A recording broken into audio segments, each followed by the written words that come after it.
Hello and welcome everybody to a live session that I have really been looking forward to. It's another attributed session for you guys with another brilliant B2B marketer brought to you by Dream Data and me. I'm Stefan. I'm the CMO and co-founder of Dream Data. Today we have let's call it a LinkedIn ads fan, but I'm joined with a by a LinkedIn ads fanatic, which is you, AJ. And I was just checking out your podcast, and I can see you've done more than 150 episodes, just on LinkedIn ads. And I think that I actually might just be a world record. But tell me, AJ, for those who've not met you before, and now today we're gonna just be talking all about LinkedIn ads, which is something I love to do. It's very geeky, but we love them at Dream Data. But what's your story with LinkedIn ads? How did you get started, and what are you doing on a day-to-day basis with LinkedIn ads now? Yeah, well, thank you. First of all, Stefan, I appreciate being invited on your show. I've watched so many of them. I'm a huge fan, so this is kind of Wonderful. a bucket list moment for me. So my story was I started out in search engine optimization and Google Ads, and I got brought in as the first digital marketer for a pre-IPO SaaS company back in 2011. And I was talking to my new boss, the CMO, and I laid out everything I wanted to do with SEO and PPC. And she went, "That sounds great. Go ahead and execute it. But just so you know, we started a pilot with LinkedIn ads about 2 weeks ago. See what you can do." I didn't know what I was doing. I'd never heard of LinkedIn ads. And so I took basically my same strategies that I used with Google ads at the time. And within about 2 weeks, I had my sales team coming up and saying, "AJ, we love your LinkedIn ads leads. Keep it up." And I went, "Oh, this is great." Over the course of the next 2.5 years, I continued to invest and invest until I took that to become LinkedIn's largest spending ads account. Damn. And after running the biggest account for 2.5 years, I went, there have to be more companies than just this one that would kill it with LinkedIn ads. And that's when I started B2 Linked. We're now over 10 years old, and we're an ad agency that LinkedIn ads is 100% of what we do. That's fantastic. I gotta ask, like, what was LinkedIn ads like 10 years ago? Like, what could you do back then? We had the basic targeting, so title, function, skill group, seniority, geography, and a few other things, but it was basically those.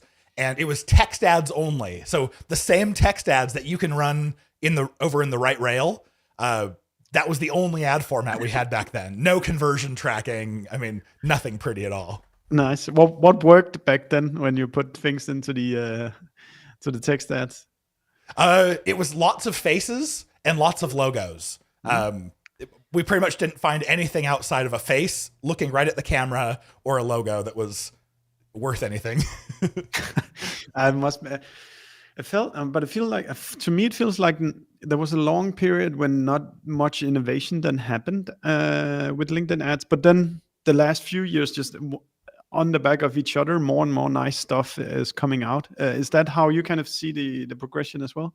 Very much. It went from being very slow, where LinkedIn ads only had like one developer who was working on it. So if we said we need this change, they would say, "Oh, let's go pull this developer from a different area of LinkedIn, teach them about how it works so they could fix it." Now, in the last few years, it's gotten really exciting. It's super nice now. But yeah, today, AJ, we've set out. I asked you, could you kindly just try to come up with 10 underutilized LinkedIn ads best practices for our audience? And I think we should start just getting straight into the list. And I know you even have some bonus tactics that we're going to give the listeners and viewers of this as well. So number one on your list, there's actually AJ made a complete deck to this, so we can probably upload that as a comment afterwards. But number one on your list, AJ, what is the one thing that people utilize way too little using LinkedIn ads? That is the geography that we have to set for every single campaign. The default is recent or permanent for that geography, but you need to understand that recent means they were in that geography in the last 6 months. So the biggest challenge that we find is, we'll find, let's say we're targeting just the United States for a client, and then in the summer sometime, all of a sudden the client will say, hey, we're starting to get some leads from the Philippines and from Africa. Like, can you check your targeting?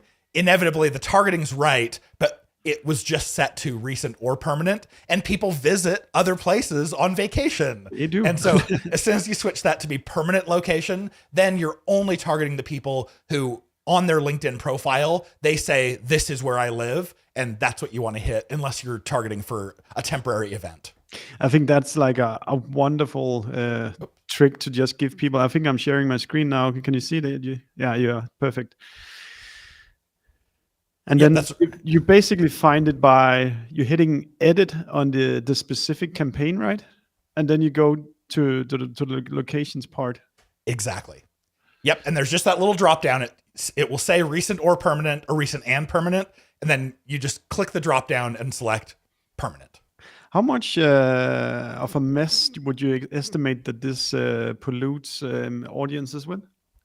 I would say not a lot. It's fairly rare, but like I said, in the summer, when all of a sudden we have clients who are showing leads from other countries in the world, that means that enough impressions were being shown to get clicks, and enough clicks happened to get leads. So it could easily be 1%, or it might be up to 5%. Who knows? But I mean, if the effect is 6 months after, I mean, like at least in those countries where you travel a lot for vacation, it might actually be substantial. And yeah, if it switches on the wrong accounts, it will suck up significant amounts of budget. Exactly. Yep. So it's better just to change it now and don't worry about the 6 month fallout later. No. That's really good advice, AJ. Let's go on to your number 2, and then let's deep dive whenever you feel like there's stuff to talk about specifically. Next one, disable audience expansions. And why is that? Stefan, we already pay a premium to advertise on LinkedIn. We pay a higher CPC, oftentimes a higher CPM than about any other channel in SaaS, in B2B. And so when you check this box, or leave it checked because it's a default option, all it does is allows LinkedIn to put people into your target audience that they deem are appropriate, but you're not.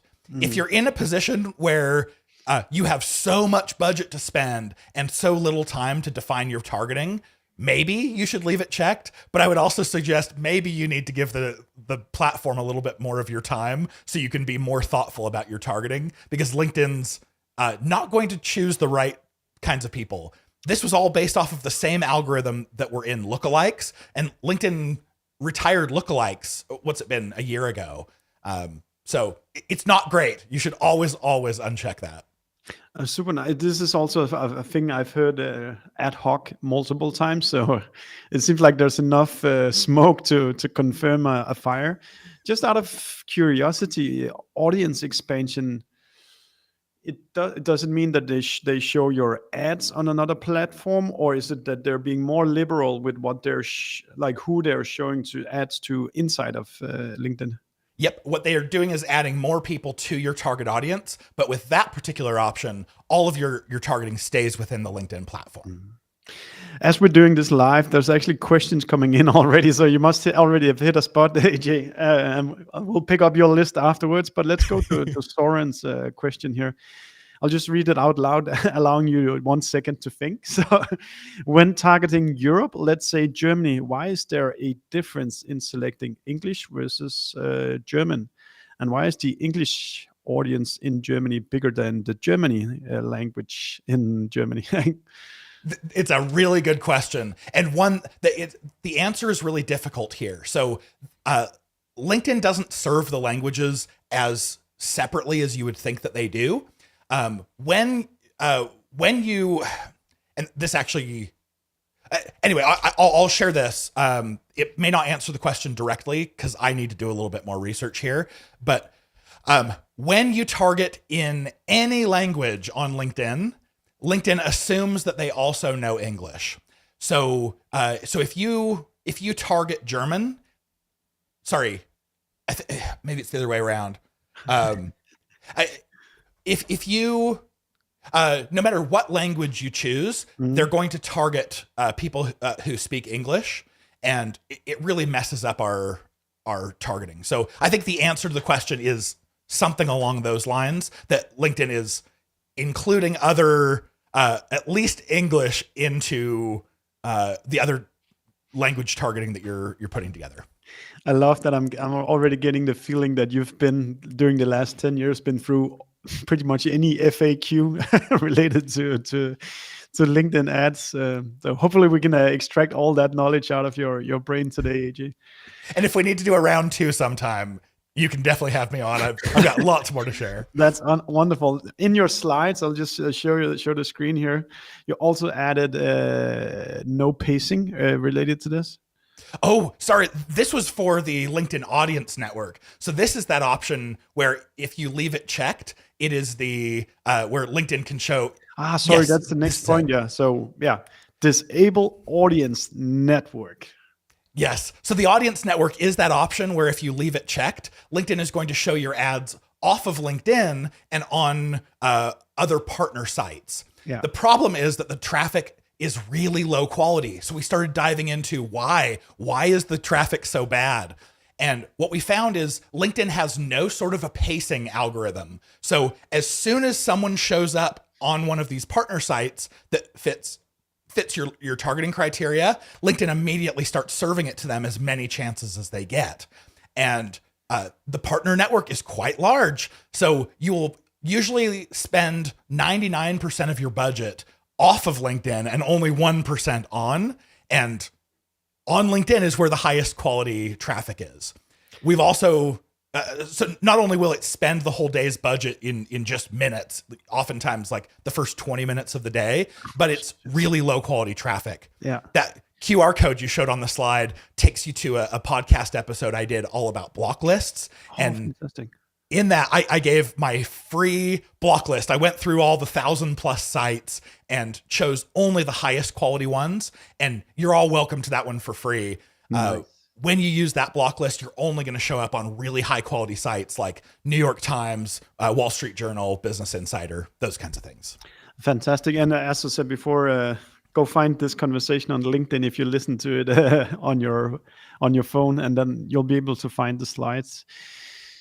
So the Audience Network, I guess it works a little bit like the Google's display network, that they own real estate, or they have contracts on real estates, different places on the internet. And if you're not being picky there, you probably waste your money showing ads where you don't want to be showing ads.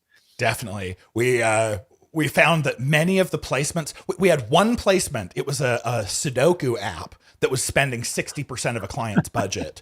And we know in that app, like people are not actually clicking, a 60% click-through rate there. Like it was crazy, whatever it was. We think what's happening is there are some, especially apps, that will serve up the ad and the user can't even see it, and then do simulated clicks on it to earn ad revenue. So at the very least, please, please, please, if you use that option, always at least remove apps, if not all of the placements that you wouldn't immediately recognize as being high quality. Yeah. I love that it's literally not rocket science, but this is something that you can go change today, and it will still make the performance of your LinkedIn ads go up quite significantly. Yeah, and I will say, if you're using the Audience Network, your front end stats will look good. You'll see click-through rates over 1% and costs per click under $2. And you might think, yes, we're doing a great job. But then you realize that so many of those clicks are not human, and you're getting garbage. If you just give those clicks to LinkedIn, it's going to do a lot better. Great advice, AJ. Okay, on to your number 4. Don't start with max delivery bidding. What does that mean, AJ? All right. So when you go to choose your campaign settings for the very first time, LinkedIn's default bidding method is called maximum delivery bidding. You can see the screenshot here. You actually have to click high or show additional options to get manual bidding to even show up. What you need to understand is max delivery bidding, it's the most expensive way to pay for your LinkedIn traffic 90% of the time. The only time it makes sense is if you have click-through rates that are well over 3 times LinkedIn's average, which doesn't happen very often. So always, always, always, unless you know that your ads are going to have a really high click-through rate, always switch to manual CPC bidding to start. Mm-hmm. You can always change later. Yeah.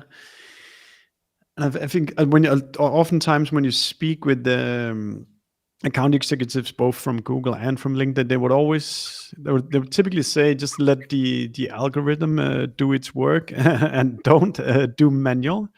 But it's basically your experience that on this particular topic, this is not an advice you should start by jumping on.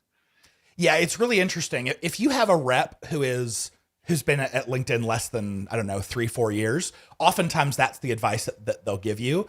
When you have a really experienced rep or one who has actually done a lot of advertising and testing themselves, they'll start to give you this advice too. Like, oh yeah, our clients who do the very best do manual bidding. And so there is a spread there. The nice thing is everyone can test this. If you're using maximum delivery now, go switch it to manual CPC for a week and compare the results.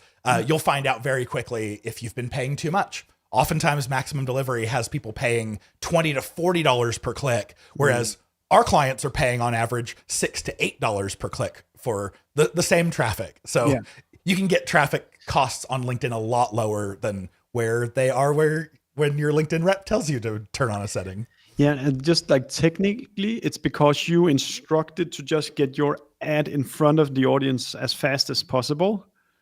I would assume, meaning that you're willing to pay more for the one click, but then you exhaust your budget very fast because you're saying, I want to be first, but that exhausts the budget. Or is that what's happening, AJ? Not quite. Maximum delivery is a CPM bid, whereas a manual bid would be manual, a manual CPC bid. So what's happening is you're essentially telling LinkedIn, here's my wallet, bid as high as you need to spend my daily budget. Yeah. And they're, as you know, LinkedIn are very generous to themselves. If you give them your daily budget, they will overspend it by 50% every single day. Even with maximum delivery bidding, where they control down to the cent, every single impression. So, nothing against LinkedIn. They've developed their system the way that they have. I wish they would have done it differently, but we can do a lot better by simply using manual bidding, which we'll cover on a different slide, but by use manual bidding and bid lower to the point where you are just barely spending your budget by the end of the day. Very smart. Very smart. On to number 5. Let's see what we have in store. Ignore manual bidding recommendations. So this is something I quite typically abide to.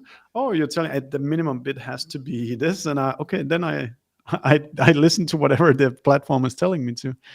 Yes, and that's the problem is these bidding recommendations that LinkedIn gives you, if you get to the point where you are bidding manually, then you see these recommendations. And this last week, I saw a recommendation where LinkedIn was saying, other people like you were bidding $42 to $96 per click, which is insane. The only people who are paying that much for clicks are either if they have really low performing creative and huge budgets, or maybe it's the Fortune 500. But either way, if you want your budget to last, if you want to stretch out and get the most from your budget, ignore these recommendations.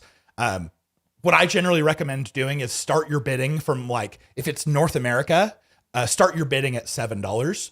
And because the worst thing that can happen if you bid too low, LinkedIn just doesn't give you enough impressions to get enough clicks to spend your daily budget for the day. So if you start at 7 and you just come back 2 or 3 days later, you see you didn't spend enough. Okay, try bidding 8, try 850, try 9. You can always do that. And that is by far the best way to get so much more from your traffic on LinkedIn. That's really good. Now we just said North America, which I think just clicked a button for me. Is it your impression where North America is probably the most expensive market on LinkedIn, right? Yes. Yep. If I were bidding in Eastern Europe, I would bid like $3 to start. If I'm in Western Europe, I might start at 5.5 or 6. Yeah. South America, I might start at 2. So it just depends on where you want to target in the world. North America is the most expensive place to target. Yeah, and probably there's also there's a more overall strategy going into this as well. Are you able to serve the language of the cheaper markets? Does it matter which country your customers are from? Do the customers are they able to do the same average contract value in each country? If everything aligns and the clicks are just more expensive in the US, then well, maybe you do want to invest your budget globally. Or Yeah. if you're not able to do CS work that actually serves the people outside of maybe in Europe or in Australia, then you shouldn't be bidding there. I bet you talk a lot with your clients about the overall strategy of the go-to-market as well, AJ. Yeah. And I would say nail it in the market that you live in, that you know, because other markets, they have different personalities, different cultures. And very early on, this wasn't with LinkedIn, but I was wondering with a company I worked at, why do I have terrible conversion rates in Canada? And the reason why is because my forms said zip code rather than postal code. And people in Canada were like, what's a zip code? Or these guys are obviously American. They don't understand us. I'm not going to convert here. So you will find elements like that.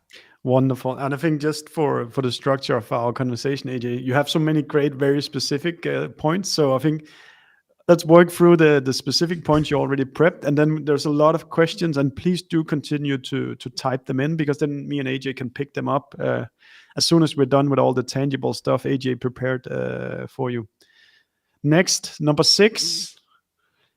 ABM, include company page URL for 100% match. Okay. So for those of you who might be uploading CSVs of your, oh yeah, go ahead. No. Yeah. I know you do. I'm a thinker. We do that. Yes, you are the kings of account match. That's why I wanted to make sure I included an ABM tip. If you have, a normal company list that we've uploaded before might be company name and company URL, and those don't match at a super high rate. But what we've done in the past is we've gone ahead and uploaded just company names and URLs. And then LinkedIn will show you when you go into the audience, the names of the companies that didn't match. Then you could just grab those. There's no easy way to download. So screenshot them or, copy paste. Go and research yourself. Go find the LinkedIn company page URLs for all of those companies, re-upload them with that field, and then you'll have 100% match rate. LinkedIn matches company page URLs because they own them at 100%. That's super good. And I think let's just give a little bit of extended shout out to the matched audiences on LinkedIn. I think it's a fantastic way to advertise that. If you know how the companies, who the companies are that you want to be targeting with your ads, you can literally just upload a list with these names and run ads towards people in the function where your product or service is relevant. And it doesn't have to be high budget either. If there's 10 companies you want to go after, you might only be able to spend, $20, $30 a week on such a small audience. That's okay. It's funny because I was speaking with a founder of a tech scale up here in Europe last week, and I was telling him, you don't honestly you don't even have to think about measurement if you're running a very low budget. You know that the accounts that you want to hit with the job functions you want to hit will be exposed to these ads. So when you're doing it at low scale, just start, because it's so precise. Then once you want to go larger scale, of course, we can always talk about analytics solutions like Dream Data. But when you just start out, you can actually pick the accounts and just tell LinkedIn, just show ads here, as opposed to Google ads, SEO, all the other tactics where you have no control. Here you can give them the list and the ads start running to the accounts you want. Yes. And what's more, these are the companies that on their LinkedIn profile, they said, this is the company I work for. So you're not doing any sort of based off of an IP address match to try to figure out what company. They told you what company they work for. It's incredibly accurate. Yeah. My prediction is this, that LinkedIn ads is going to explode for B2B companies as more people become aware about how good it actually is nowadays. Oh yeah. Yep. Just go try any other platform that was made for B2B, and then you're going to realize how sweet it is on LinkedIn, Mm, especially if you follow these tricks to get your costs down. awesome. Next, number 7, contact lists. Emails don't have high match rates. Ooh. Okay, so this is a good one. A lot of you may be using the contact lists feature where you have a list of individuals, and one of the fields there is email, and I totally understand why you want to fill that in, because emails are how you match the same thing on Meta, the same thing on Google. But what we've found is you actually get the highest match rate by providing a first name, last name, company name, and job title. LinkedIn does not need to know an email address for someone. This is a secret. Like, let this sink in. You don't have to provide an email address for someone as long as you can provide the company name, the job title, first and last name that are in LinkedIn's records. They know exactly who that person is, and they're going to match at a really high rate. Awesome. And here's a question from Sophie, which is right on point right here. So I'll take it. At which stage of setting up the LinkedIn ads can you upload your list of companies you want to target? This can happen before, after. This can happen at any time during. What you do is you go to plan and then audiences, and then you say, I want to create an audience. Then LinkedIn will ask you what kind of audience you want to create. It's a matched audience, and then you get to choose whether it's a company or a contact list. And they'll give you a template. Like, here's a CSV of how we want the data. You just input your names of companies, ideally your LinkedIn company page URLs, upload it right back into LinkedIn. It does take about 2 to 3 business days for LinkedIn. Well, it's 2 to 3 days, doesn't have to be business days, for LinkedIn to finish like processing that list. But as soon as it's processed, let's say you set up a campaign that was using that list and activated it. Your campaign would show as active, but it won't actually start serving until LinkedIn knows about that list. And if it takes 2 to 3 days, as soon as LinkedIn finishes processing, that's when your ads start serving. So you could do this anytime. A good day to do it is always do it on a Friday before you go home. Then when you start next week, it's ready to roll. I did that this weekend. I have 4 audiences all ready for me now that I'm in the office that I Fantastic. created on Friday. Here's one that sounds a bit counterintuitive, but I know it matters. Number 8, retargeting needs guardrails. What's on your mind here? All right. So if you are using the retargeting, which you definitely should, there's 2 kinds of retargeting. One is website visits retargeting, people coming to your website. Great. I'm glad you're using it. The other one is people who have visited your company page on LinkedIn. These are great, but realize that the kinds of people who visit your website, it's not always because they're looking to become a customer. Sometimes you'll have people who visit your website because they're looking for a job from you. So they're visiting the jobs page. Sometimes it's sales teams who are trying to research your company so that they can better sell to you. So let's say if you're targeting IT people in general, those are your ideal target audience. There's no reason for marketers and salespeople to be targeted in your targeting. So when we use these website retargeting or company page retargeting, we add simple guardrails, which might be like the job function of IT. Boom. Now you've just gotten rid of all of the people who are trying to sell to you or get jobs from you. And maybe let's just go a little bit deeper because it's so powerful when you do it. You could also say our market is only companies with more than 200 employees or less than 1,000 employees, or could be, special titles, languages. I think any site, I think there's as you said, there's 2 things. You can retarget those that visit your company page on LinkedIn, but there's also a lot of businesses who built their business on SEO, which means they have a ton of traffic on your website. But exactly as you say, AJ, you don't want to be retargeting all that traffic. But by just setting up these guardrails, you only retarget the relevant traffic that came to that website. If you're running extremely account-based, you might even utilize the audience we just talked about before and say, only turn on the retargeting ads if it's an account on this list that we have defined upfront? Such a good point. Absolutely. Ooh, here's a twist or curveball. Paulina is saying, any tips on how to broaden the retargeting audience? All right. So if you put an audience together and it's too small means under 300 people. It could either mean that the audience has not been fed in a while. So it's, let's say it was a 90-day audience. It's now been 89 days and a whole bunch of your audience are starting to die out. Or you just have other targeting filters on top. Like, let's say you're requiring they have to have this job function and they have to be this company size. What I would recommend doing is just remove some of those whatever facets that you're requiring there to let the audience size become bigger. So if you're using job function and company size, try removing company size, leave it for job function, and see if you can get above 300. Have you done any spinning? The other way to read this question could also be, I love my retargeting audience. It's easier to get them to convert. How do we copy it, or how do we kind of do something to make get me more people like these? Oh, okay. So there's so many ways we could go with this. LinkedIn has a whole bunch of retargeting that we call them engagement-based audiences. Yeah. They are people who've taken some sort of an action on your ads that because they were logged into LinkedIn, LinkedIn knows exactly who they are and what they did. And so some of these retargeting audiences, they build really efficiently. For instance, in my top layer, I call this my stage 1 ads.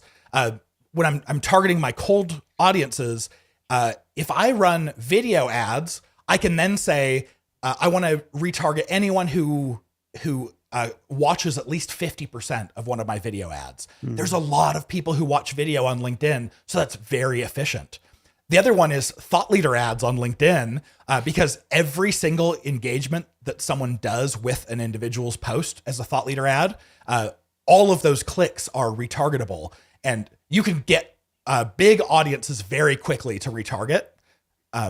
Maybe I'll stop there and see if you have any additional thoughts. I think that's really good, AJ. I think I don't know if it's maybe almost too hidden on LinkedIn that it's possible to do this retargeting, because like traditional people just think my website, and maybe they think my social profile as well, but it's actually all the engagement that you have already triggered that you can re-engage with more retargeting. But to be super specific, AJ, how do people get that to work? I think we have to first set up the audiences. Yeah, it's a little bit cumbersome to do it. Yeah. And the cool part is, if it's website visits retargeting, that has to be set up and collecting and get at least 300 people on your website.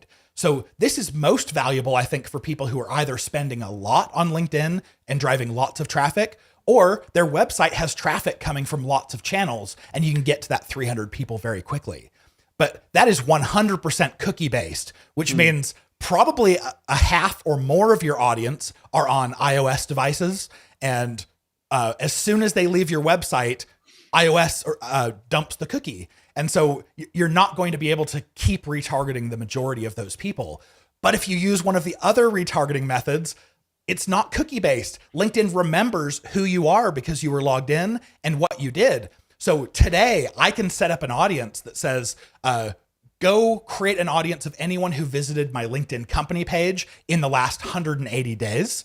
And LinkedIn goes, oh, I remember those people. And they can create an audience within 2 or 3 days, remembering the last 180 days worth of visits. Yeah. And on top of this, then you can say similarly, you can say if they clicked on the image, they pressed play on the video, you can layer that even on top of it. Yeah, exactly. So many. And I recently, I think Meta is a great advertising platform. They're usually ahead of LinkedIn by 4 or 5 years. I recently went into Meta to create retargeting audiences, and I realized LinkedIn has more options to create retargeting audiences than Meta now. This is where they've gotten ahead, which I think is well really done, exciting. LinkedIn. Now, no, I've been talking about making something larger. Then your point 9 is about making something smaller, and that is exclude customers and competitors and perhaps more people. Yes, this is so easy. When you're using LinkedIn's native targeting for your cold audiences, why would you want to keep showing ads? Keep serving them to people that you've already sold. They're already paying you. There's no reason to waste dollars and cents trying to target them. So what I recommend doing, get together a list of all of your current, maybe even past customers, upload that as a list, and then you can add these lists as exclusions to your audiences. Do the same thing for your own company, your own employees, past employees if you want. If you already have good access to someone, there's no reason to keep paying for those unless you specifically want to target them. Absolutely not. And I think I've made a list of our investors as well. Like, I don't want to spend our investors' money running ads towards them when they've already seen them. So let's just give that a break. And it's just another example of how targeted you can go with your ads, making sure that you're not spending your money on the wrong people here. Yes. One little funny thing that I'll mention is we have had clients who say, we specifically want our executive team to see our ads so that, because they come and ask us and they say, hey, you're advertising on LinkedIn, but I haven't seen the ads. So occasionally we'll put together a campaign targeting just their own company, but we bid very low and we bid we bid by CPM rather than CPC. That way, when they click it, it doesn't cost us. And we're just going to make sure that our ads just keep showing. Yeah, I have to throw in a little dream that a plug here, or else my product team will kill me. But we do have an audience hub where you can sync audiences dynamically to LinkedIn ads. So as soon as customers change status inside your CRM, Dream Data knows, and then the next day the algorithm updates. Customers are either in or out of an audience. So there's the plug for my product team here. Very cool. Cool. Number 10. Let's see what we have here. Single image ads love square imagery. I've never said that sentence in my life before. Before I typed up this slide on a flight, I hadn't either. But when you run single image ads, there's a lot of different formats that you can use. You can do the 16:9, which is kind of where LinkedIn started. It's the wide horizontal, and those don't look good on mobile. If you do one that's tall, a lot of people are doing 4:5, so it's a little bit more tall, or sometimes 6:19. Sorry, 9:16, 16:9.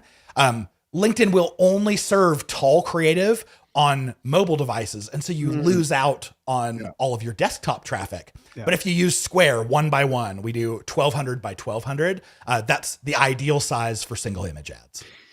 I think that's great advice. Also, like if you want to do like these mobile specific stuff, kind of you need a team that thinks about these things all the time. If you're a smaller team, just do squares and you don't have to think too much because they take up good amount of real estate on a desktop, and they do so on a mobile as well. Totally. Now, I can't recall, AJ, is it possible to target the device types on LinkedIn ads? Say, here's a tailored one for phones. Can I click that? Unfortunately not. This is one that I really wish that LinkedIn would come out with because it's so easy for them to know. They know what device people are using. Absolutely. They just... the targeting that we have, if you go into traits, you will see device preference. But just because someone prefers mobile doesn't mean that they're on mobile right now. Yeah. So the only real way, if you use, if you're using the newsfeed ads and you choose a tall creative, that's only going to be displayed on mobile. And if you use all the right rail ads, text ads and dynamic ads, those are only eligible to run on desktop. Those are the only ways that I know of to choose which device you That's search. a shame, because that would give you more confidence about saying, okay, this one is going for mobile. So like even the creatives might be a bit faster because it's going to be consumed in 1 or 2 seconds or something like that. Exactly. Cool. That took us through the first 10, but you're a generous man, JJ, and we have more tips straight for you. Number 11, rotation optimized for performance. Okay, this is so first of all, while I was putting these together, Stefan asked, hey, can you come up with 10 of these underutilized best practices? And I was like, oh yeah, I bet I can come up with 10. And as I kept 100. Typing, I came up with 12 and I was like, okay, I have to stop. Yeah. So we have some bonuses here. Okay, rotation on ads. What's that, AJ? This is the one recommendation that LinkedIn gives that I absolutely agree with. LinkedIn's default rotation setting is called optimized for performance. The other option I've seen a lot of people recommending, but I do not, is called rotate evenly. What you need to know about rotate evenly is it doesn't actually rotate evenly. What it does is it enters both evenly into the auction. But in the auction is going to treat poor performing creative very differently than your good performing creative. So if you force LinkedIn to show it into the auction the same amount of time, what you end up seeing is you'll get fewer impressions and higher costs for each one. So that's interesting, AJ, because there's other consultants that specifically would also recommend the rotate evenly option quite often. So I'm glad to hear like a contradicting the normal opinion, but it does make sense that you're forcing the algorithm to. And I guess the algorithm judges a lot on engagement rate. Do people like this content? exactly. Then it's cheaper to get approved, and if it's poor performing content, it's more expensive, which makes sense because the user gets a worse experience by being exposed to this ad. Exactly. That's why I call it the charge me more and show me less button. Anyone can go and test it. If you're using rotate evenly, try switching for just a week to optimized creative, and you'll probably see more impressions, lower costs across the board with no other changes. I mean, there's probably fair arguments for why you wanna like rotate the message. It's not just one ad that's being shown, obviously, but it doesn't change that you're right that you will be paying more for exposure because the engagement rate is simply just lower. Maybe just Pauline is coming back here with another one, AJ, that I'll put in front of you, dude. A bit related. How does this work if you want to do an A/B test?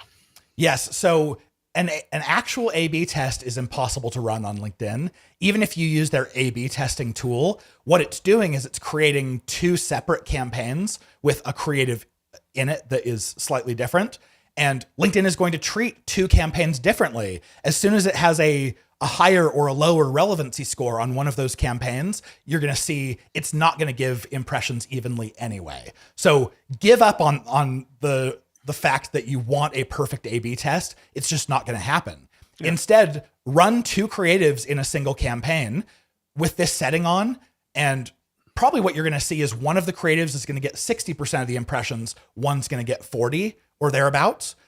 Don't include additional creatives if you don't want some creatives to only get 1 or 2% of the impressions. But usually I can judge pretty nicely between a 60-40 split, which of the ads is working well, especially if you have that same test running in multiple campaigns. Then you can combine them all and get a really clear picture. That's a really good advice, AJ. Just because it's a big thing in marketing, thinking about A/B tests. Can you maybe just go a little bit deeper into kind of how you A/B test stuff for clients on LinkedIn? What can they do? What are the scenarios where it's typically a good idea to A/B test and so forth? Yeah, I come from a performance marketing background, so I love A/B tests. And that's exactly what I wanted to do when I first started. I've done a lot of testing this way. And what I find is if you give LinkedIn two creatives in a campaign, you're probably it won't serve them evenly, but you will get enough impressions on both versions to tell what's working and what's not. If you follow LinkedIn's advice and you upload 7 creatives into a single campaign, you won't have that. You will have probably 4 or 5 of your creatives that didn't get served enough to even tell whether they worked or not. So I would say ignore LinkedIn's recommendations here. Run 2 creatives at a time. When you've fully evaluated that A/B test, pause both of those variations and launch 2 new so that you're always giving them the same amount of time, the same consideration by LinkedIn. That's the best way I've found to A/B test. And should people, like, this is more like an overall line of thinking. If you're satisfied with what you are seeing in terms of performance, should you test or should you leave it? Should you rock the boat or just kind of be appreciative that you're kind of satisfied with what numbers you're seeing at the moment? Yeah, every single test we've ever run, there has been a winner and a loser. And if you're not testing, you don't know what's working better. Even if it's 1% better, that's still 1% improvement on your performance. So yes, even if you have one ad that is doing great, always be testing at least something else against it just to see if you can improve it. Cool. Okay, your last advice, and then we have a lot of other questions we can pick up at the last few minutes. So let's go for it. Bonus number 12, use website visits as objective. So I guess that's some kind of, is it a bidding option you go for? It's an objective on LinkedIn. Sorry, yeah, objective. Yeah. So here's the thing is all of these other objectives that LinkedIn may recommend, they give them names like brand awareness. And you think, oh, of course I want to run brand awareness campaigns on LinkedIn. But the name that they've chosen for a specific objective does not actually match up with the best performance for what it is you're trying to do. You can see here on this third point there, brand awareness, you cannot bid by cost per click, which is the cheapest way to get your traffic on LinkedIn 90% of the time. Oh. So the only time I ever recommend using the brand awareness objective is if you're advertising on CTV, because it's the only objective that they'll let you do that. Did you say CTD? Oh, sorry, Connected TV, the new TV focus program, and it's basically only North America right now. The other one, like you read one that says engagement, and you think, oh, of course I want engagement on my ads. But the definition of a click when you're using the engagement objective is any interaction at all with an ad. And so we see like 60% of our clicks are going to, if your ad copy is longer than about 160 characters, there'll be a little ... see more. When they click that, that's counting as a click, and you're paying, $1 to $2, $1 to $4 probably for that click. And so I don't recommend the engagement objective if you can. But website visits, yes, you're going to have to bid more. You might have to bid like $7 to $14 to get a click. Yeah. But when you use website visits, the only click you pay for is when they click on your call to action to go to your landing page. And so all the likes, the comments, the reshares, the see more, all of those things you get for free. Yeah. LinkedIn won't charge you. So I recommend use website visits whenever possible.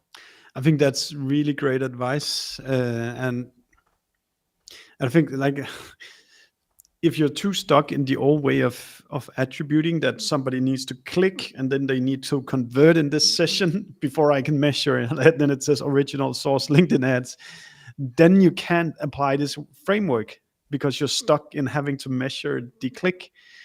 But if you're thinking that what marketing is really about is getting the right people and getting the right message to them, then whether they click or not click doesn't matter. It's about you getting your message in front of them. I totally agree. I think especially we've used this with with document ads. You can run document ads in a website visits objective. And what that means is every time someone swipes through your document, those are free clicks. And so we've had clients where we're running these document ads on website visits objective, and in Campaign Manager, it will say they've spent $0 or maybe they've gotten one click in the last week and they're really disappointed. They think it's poor performing. We switch our columns to engagement and we show them, no, it's LinkedIn. It's continuing to show this. It's getting tons of engagements and you just didn't have to pay for them. They were free. Yeah, and you know what happens in a minute? They're gonna go to Google and they're gonna type in your brand name and then go from organic search to your website. Exactly. And you may not be able to attribute it directly to LinkedIn, but imagine that when you shut your LinkedIn ads off, all of a sudden your Google traffic decreases and conversions drop. It's because those platforms are playing so well together, just like Dream Data can tell you. Yeah, exactly. Like that's one of the outcomes of being a marketing partner of LinkedIn is that we have access to the API about where impressions and engagements as well. So we can't say it's this person who did it, but it was somebody from this company that got exposed to this asset, which was the first 10 impressions before somebody showed up at your website. Yep, super valuable. Okay, that was all your slides, AJ. I'll make sure to upload them afterwards, but we still have a lot of questions coming in, so we'll go straight to them. We have 8 minutes left, so let's see what we can manage to do here. Perfect. I think this one you must be getting all the time at the moment. Do you have experience with LinkedIn's AI for ad creation? Is it any good? I Yeah, didn't even know LinkedIn had AI for ads creation. yeah, it's pretty new. So there's two different options. One is when you actually go to write your headlines and your intros. LinkedIn will now suggest ad copy from AI. So that's one way that I think is really helpful. The other one, LinkedIn, they call it Accelerate, and you give LinkedIn a landing page URL from your website, and it will go and figure out who should I be targeting and what should the ad say and what should the imagery be. That takes far too much control away from me to feel comfortable with it. So honestly, I haven't even used Accelerate. I don't anticipate ever using it. It has some limitations where when you're using it, you can't use certain settings that I recommend not using. So I would say feel free, try it out, but realize for a more advanced marketer, you're probably going to be better off just setting everything up yourself. Okay. Speaking of AI, is there any other AI tools that has become kind of part of your tool stack for running LinkedIn ads by now? Other than ChatGPT for like help me come up with variations of ad copy, not really. What I hope we have in the future is right now AI is very much built around large language models, which means they don't understand numbers very well. What I want AI looking through all of my results, sending me either making changes or sending me notifications that says, hey, for the past 3 days, this campaign has had a significantly lower click-through rate. Maybe you want to upload some new creative here.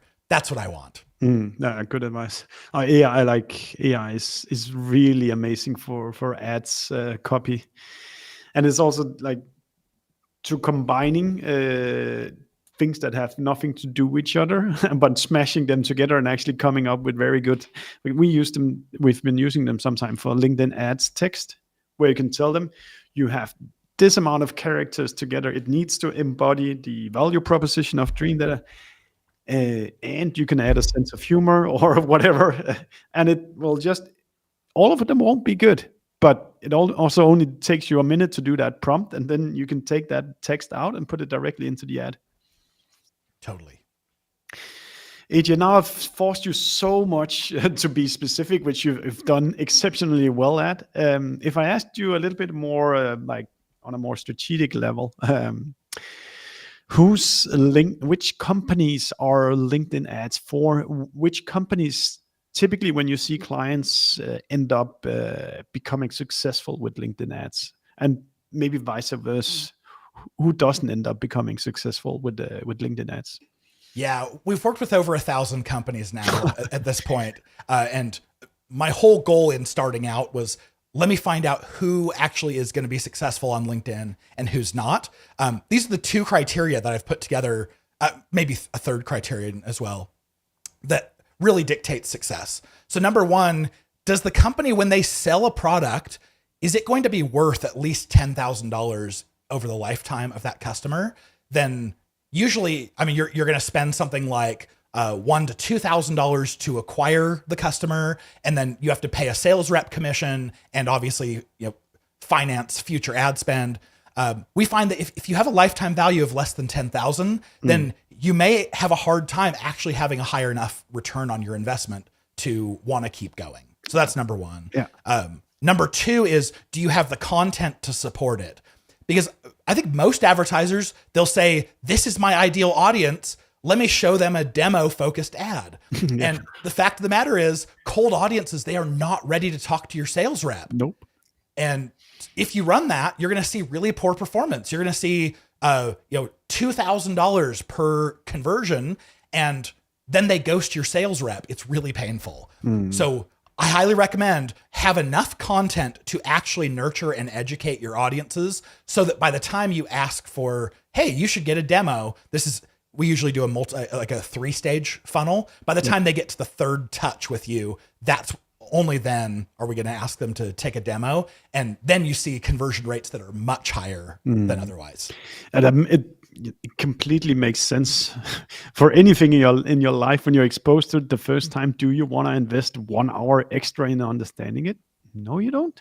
Nope. But you want to, you can cool me or warm me up a little bit, and then as I've seen your company 4, 5, 10 times, I might understand what you do, and I see that it is relevant for our company, and maybe we can have the conversation then.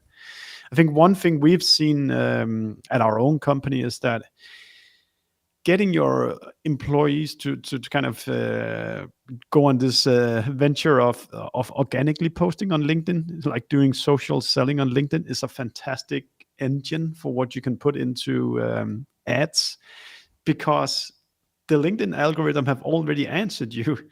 This post kind of went micro viral, and hence, if your followers are the same as the cold audience you also want to unfreeze, well, use the thought leader ads and put that organic post that were great in front of the cold audience, and you might just see a good engagement rate on it. Yes, and vice versa. If your team already has an ABM list that they are reaching out to, advertise to that same list so that by the time the salesperson reaches out, they've seen your company's ads for 1 or 2 months, and they're so much more likely to respond and say, "Oh yeah, I've heard of you guys. You must be legit. Let's talk." So it goes both ways. Absolutely. AJ, we're out of time, and I know you're a very busy man. If you have convinced people now that you actually know what you're talking about, which you have when it comes to LinkedIn ads, how should people try to get in touch with you? Definitely follow the LinkedIn Ads Show podcast. If you're a podcast listener, every week we do a deep dive into some area of LinkedIn ads. And it gets as geeky as we've gotten today, and even sometimes more. We like that. Shoot me a connection request on LinkedIn. Just customize it and say that you heard me on Stefan's show. That way I know to go and seek it out and accept it. But yeah, and we're also at b2linked.com if you want to check out anything on our website. Fantastic, AJ. Thank you so much for taking the time to join us today. And my pitch is, if you liked our conversation just right now, also go search for Attributed where you listen to your podcast, because you'll find more than 200 conversations with smart people like AJ here, and you can just consume all that as well. But thank you so much for listening, and I know both me and AJ will check out the comments afterwards to see if there's any follow-ups we need to do.